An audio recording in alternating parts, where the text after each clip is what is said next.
On this week's episode of Scaffolds, I talk about starting to think about BMSB, or brown marmorated stink bug. Kerik talks about apple scab symptoms on the fruit versus the leaves, and disease forecasting for marsonina, powdery mildew, and fire blight. And last, Anna gives us our state of the state update on degree day accumulation and trap captures.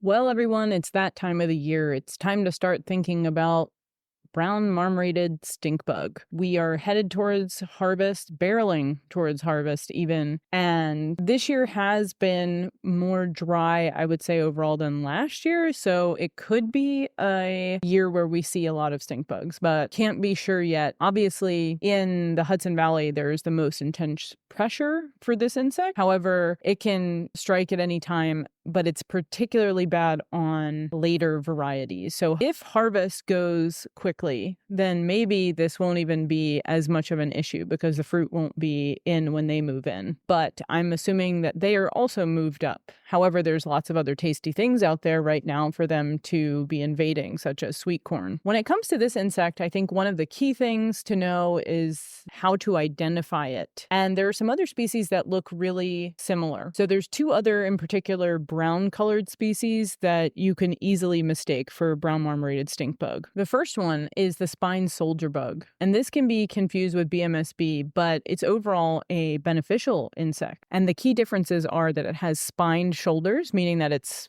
has like almost thorn-looking shoulders. And this occurs with a black band on the primary wings at the abdomen end. BMSB has rounded shoulders and lacks this banded wing pattern. Spine soldier bug also is more, it can be slightly smaller than BMSB, but if you don't have a good search image for BMSB, then that's not super helpful. But anyway, I think it's important to know the difference between these two in particular because spine soldier bug is a very effective predator on a variety of arthropods.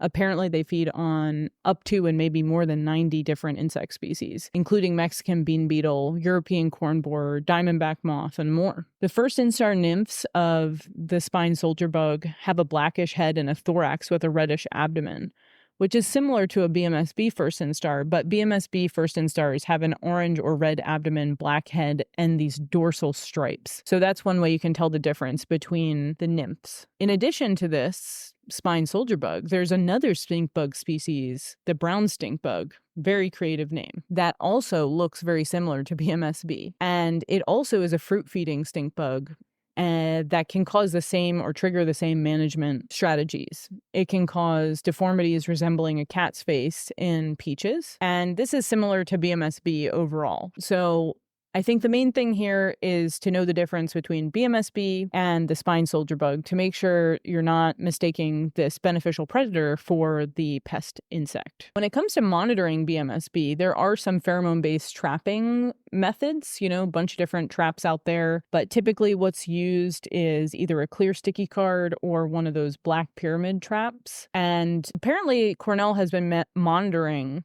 BMSB since 2011, and their understanding of where they're coming up across the state. However, we found in our work that the trap captures don't necessarily correlate with infield damage. I think in the late season, what we were overall getting a sense of from our work is that it's really the late instars and in particular the adults that cause the most late season damage. The nymphs, yes, you're going to want to not have them mature in field when they're still fruit. Overall, I think the take-home message here is that it's time to start thinking about BMSB. Are they in your orchard? Have scouts take a look, either beating cloths or with traps. And it's not completely clear what the threshold is.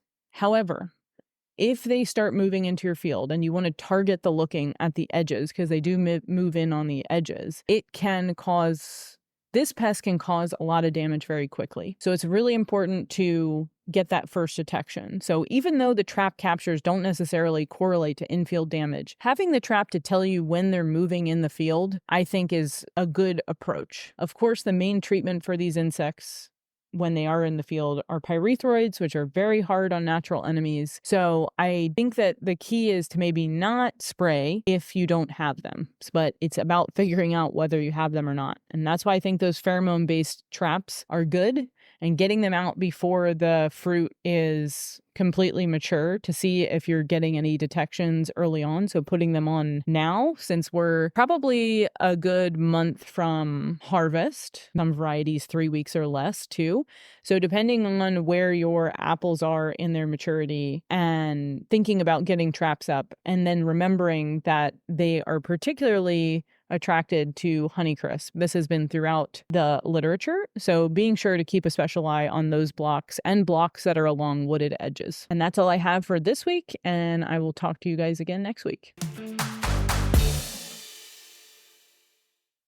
All right, it's 7:20, 7:21, and it's time to talk about where things are in the state of New York with apple diseases. I'm going to talk a little bit about where we are with apple scab first. 6/16/24 first started noticing infections on cluster fruit, and these were developing from sort of bloom petafall excessive rains, and they looked really small and tiny like that. But now things are bigger and they're more noticeable. You might even be noticing scab on fruit that you didn't notice earlier because it's going to be easy to see, and it may have happened from the infections early on in the season. Now, what do we got? Is it hot, dry, stormy? We got tornadoes. We got that kind of dry weather, many days, greater than 85-degree temperatures, should have burned out exposed lesions. Doesn't mean you're not going to see them now and think, oh my goodness, I've got active apple scab. Now, not all lesions will be burned out. If you have larger trees or non-super spindles, some of the lesions are going to be safe deeper in the canopy, particularly in those non-super spindle plantings or really large super spindle plantings that have dense foliage. Still got to watch out from these. Now, if you think you are seeing new lesions now, they're going to be a lot smaller. They're going to be tiny little infections, and these could have happened early on from June. They're just going to look like little pinpoints, and you'll be able to tell a little bit about the apple scab depending on what types of lesions you see. If you see lesions on fruit from early infections, they're going to be large. They may have cracked or misshapen the fruit. They're going to have spread apart, and even their stroma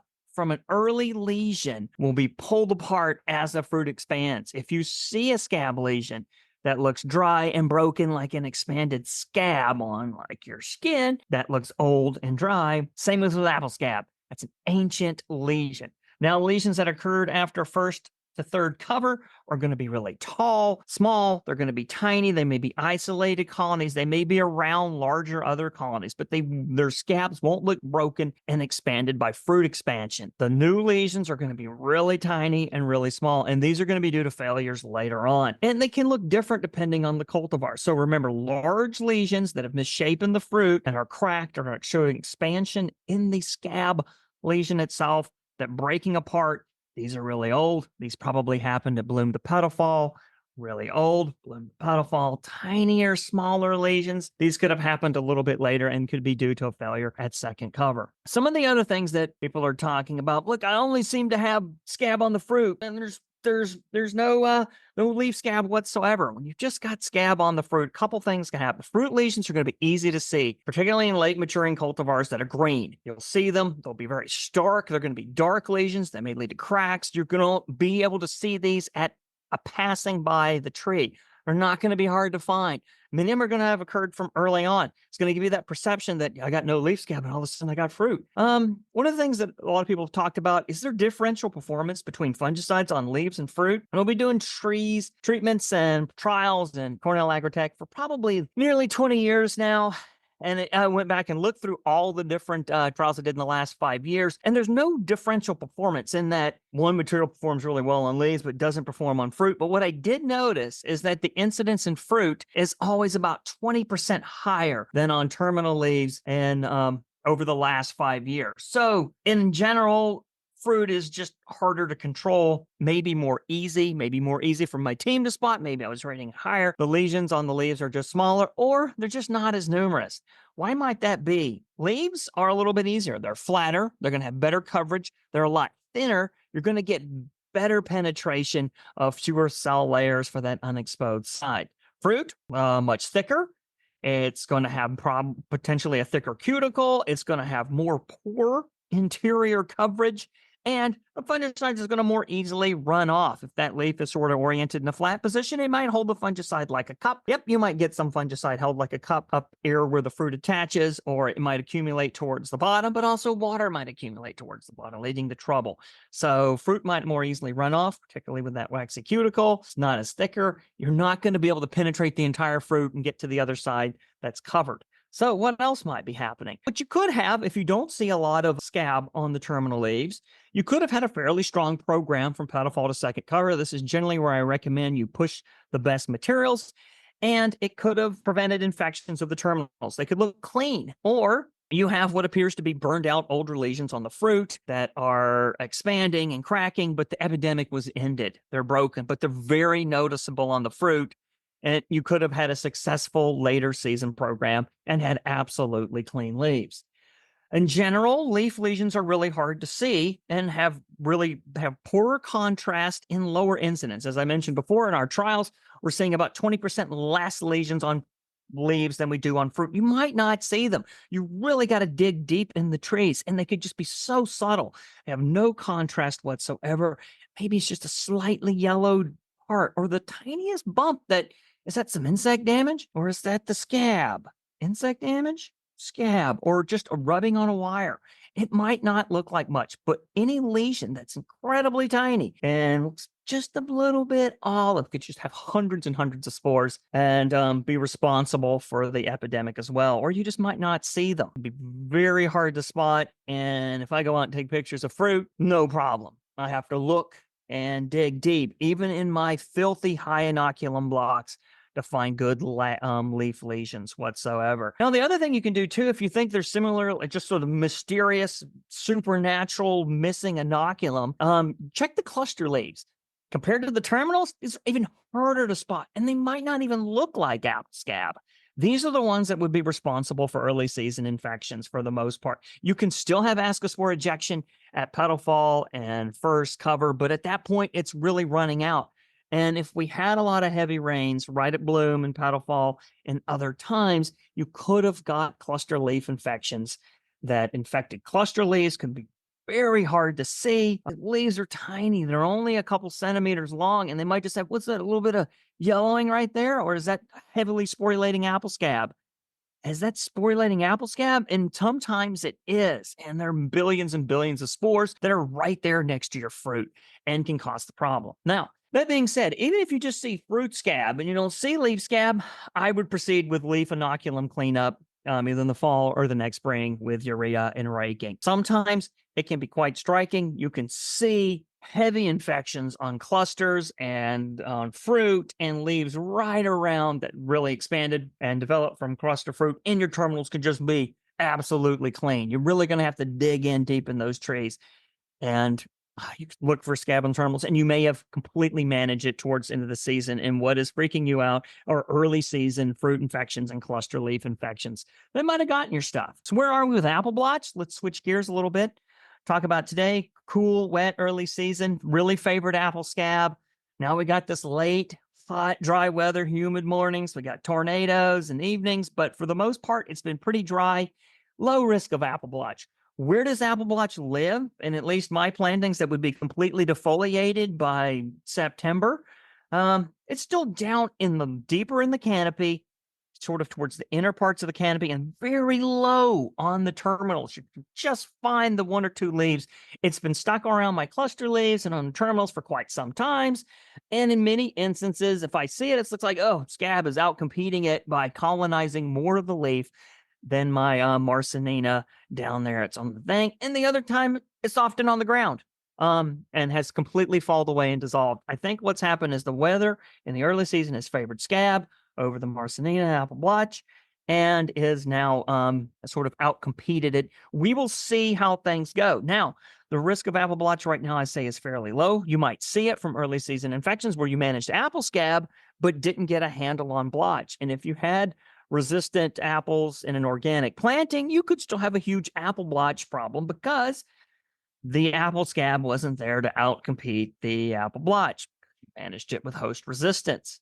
So watch out as we move into the fall. I'll keep talking about it. And if we get a big increase in wet weather, you could see some problems. Now, what about powdery mildew? I'm becoming less worried about powdery mildew. Hot, dry weather, humid mornings and evenings. Powdery mildew seems to be dried and dead.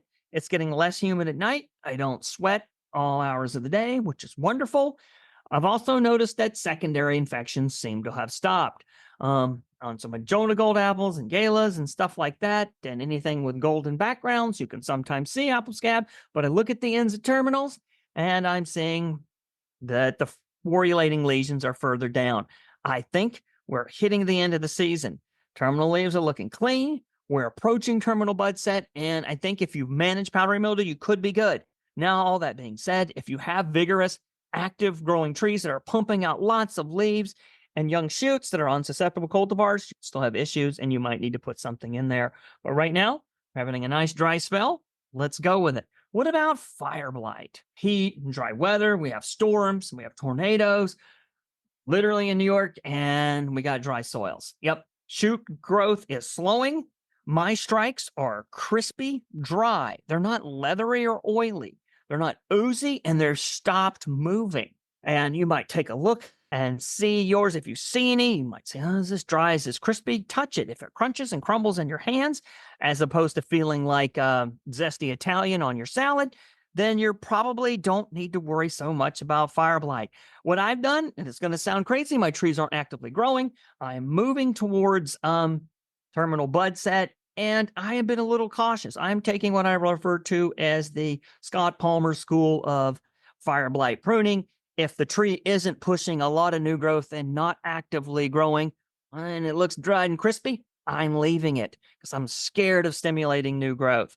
Right now, my tree's in a nice state of low vigor with this dry weather, no rain. I hedged my Evercrisp 2 weeks ago in with dry strikes like these. And so far, so good. It's been 2 weeks, not a single new infection. I think if you've got it managed, you've probably escaped some of the terrifying weather of fire blight. And then this will be all for this week. And we'll talk to you next week. Or maybe give another roundup and see where we are with weather and accumulation of heat and water, and talk about, do we need to do more summer cover sprays, or are we moving into a nice drought period?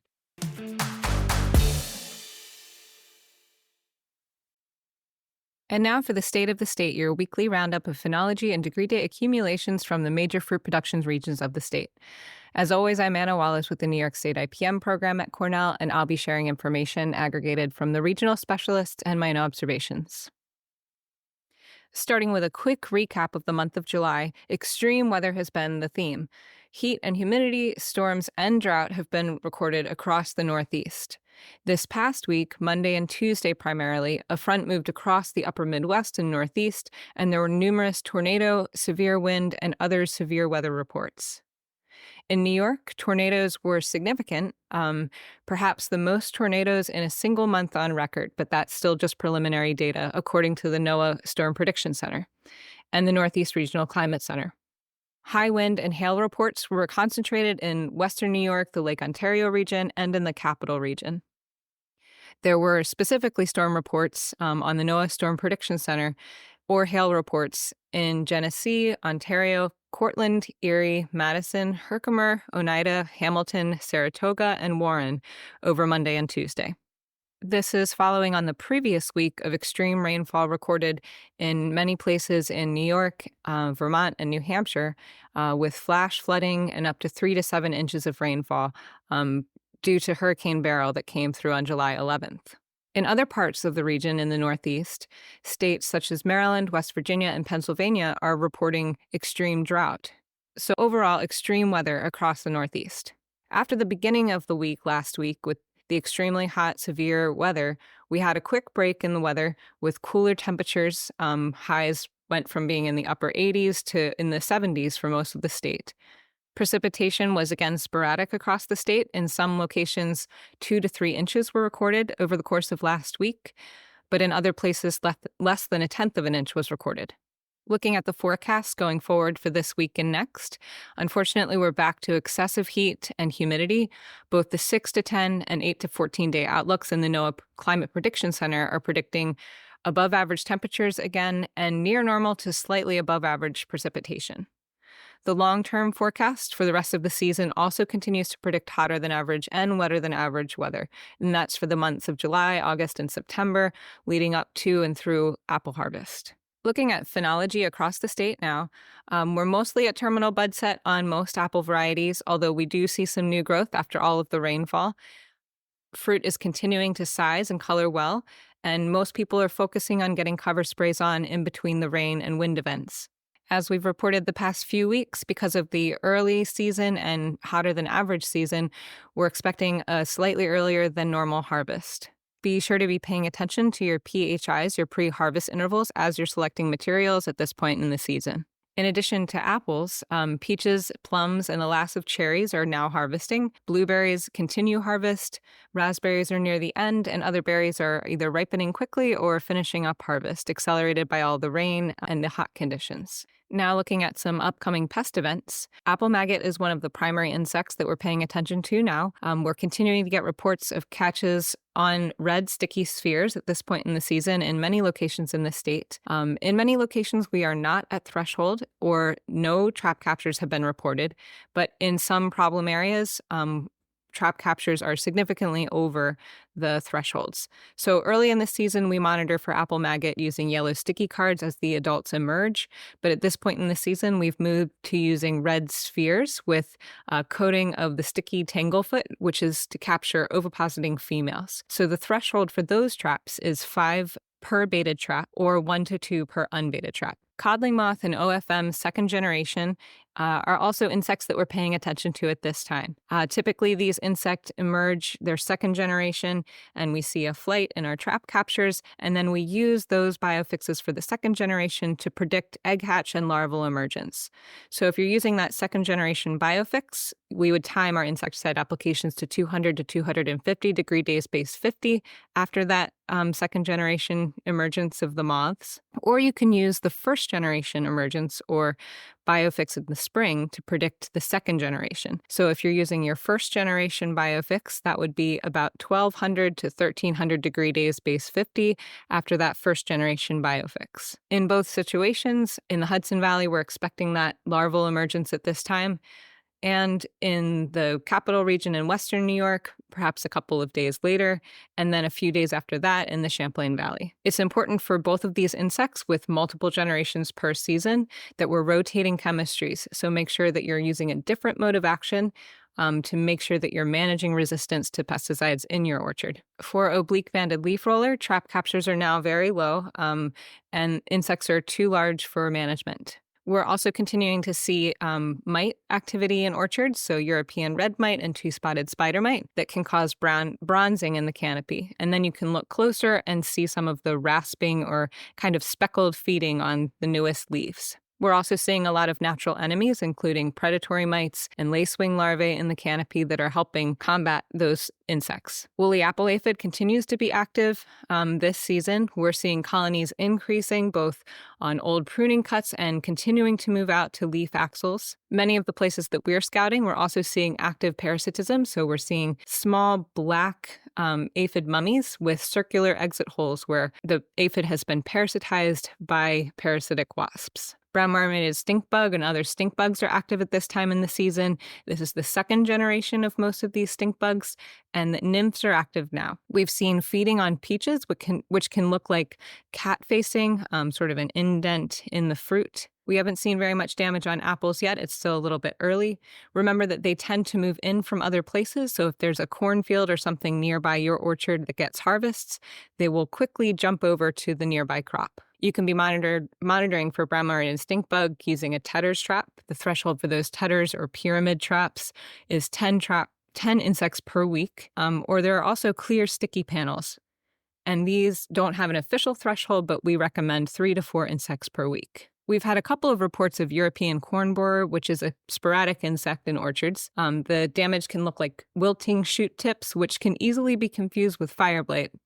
But if you look for the inconspicuous entry holes that are usually hidden deep in the axils of the newest leaves, you can see a little bit of a hole and frass, And then if you cut it open, you can see the gallery inside. And that's an easy way to distinguish European corn borer. OFM can also cause similar feeding, typically more early in the season, that shouldn't be confused with other things that can cause wilting, like fire blight. Speaking of diseases, this season fire blight continues to be relatively tame, so knocking on wood or crossing fingers.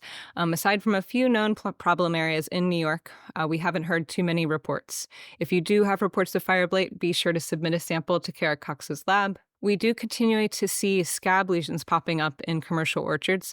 It was a particularly tough scab season this year, and so keep on the lookout for secondary scab. Powdery mildew appears to have calmed down a little bit, at least for now. This pathogen can't survive in freestanding water, so after all the rain, it seems to be a little bit less. Sooty blotch and fly speck, we continue to be on the lookout for this disease complex. With all the rain we've had this season, there have been plenty of infection events. We've seen a few sporadic fruit rots, primarily bitter rot, showing up in a couple of places. You can be looking for growing brown circular lesions, often with concentric circles, and orange fruiting bodies developing. If you cut the fruit in half through the lesion, it will also look V-shaped. We're also seeing a lot of frog eye leaf spot or Botrysphaeria, particularly in the Hudson Valley, which can look like lesions that are defined and circular, somewhat depressed on leaves. And these often have very small black fruiting bodies in the center of those lesions. We're also starting to get more reports and observations of yellow leaf spotting. So this is often marsonina, glomerella, or necrotic leaf blotch. Can also be related to many forms of phytotoxicity. So if you would continue sending us your photos so we can help you with diagnosis, and just be aware of what's going on around the state. Also around this time, we start to see more tree decline. And so there are lots of reasons why trees can decline and collapse. We usually start to see this as trees get closer to harvest and they're supporting so much fruit growth. Dr. Jason Londo at Cornell is doing a lot of research on this, along with his student Ken. And so they have a survey out that is meant to collect information and reports of tree decline. And we're asking you to complete that survey that's being distributed in regional newsletters from extension teams. And we'll also include the link in the show notes. Looking quickly at berries and cherries, spotted wing Drosophila trap captures continue to climb in many places. This is typical of this insect. Once the populations get established or are present for the season, we see the populations accelerate really rapidly. In some places, trap captures are still relatively low due to the harvest of a certain crop or sufficient management by insecticides and other practices. The first trap captures were reported in Franklin and St. Lawrence counties last week and the previous week. This is interesting because it's similar to last season, 2023.